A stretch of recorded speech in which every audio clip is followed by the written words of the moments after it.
अलग अलग तरीके से उसका मिमिक्री करते हैं, रील्स बनाते हैं।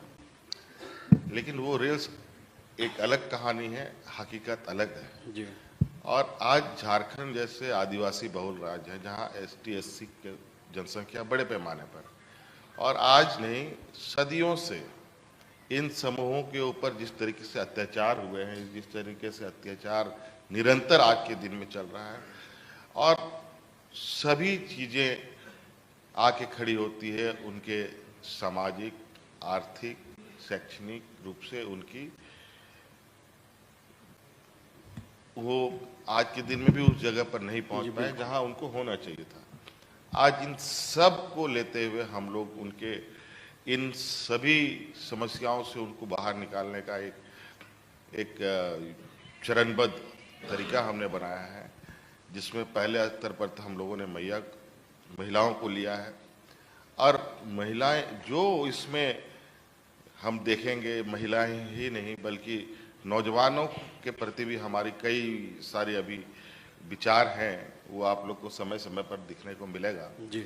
चाहे सरकार की नौकरियों के माध्यम से हो, चाहे उनके रोजगार सृजन से हो, चाहे प्रत्यक्ष अप्रत्यक्ष रूप से उनको कहीं प्राइवेट संस्थानों में जाने की उनकी दक्षता हो। उन आज इतने चुनौतियों के बावजूद भी मुझे लग रहा है कि 1.5 साल हो रहे होंगे मैया सम्मान योजना को। बिल्कुल सर। कभी कोई रुका तो नहीं?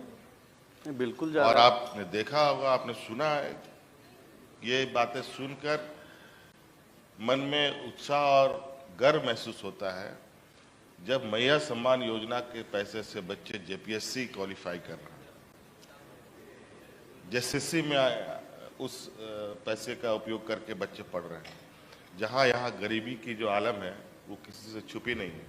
शायद देश का सबसे गरीब तबका का, कल ही मैं किसी आर्टिकल में देख रहा था कि महिला सशक्तिकरण को लेकर के कौन कौन देश, कौन कौन राज्य किस तरीके से आगे बढ़ रहा है और उसका परिणाम भी क्या आ रहा है।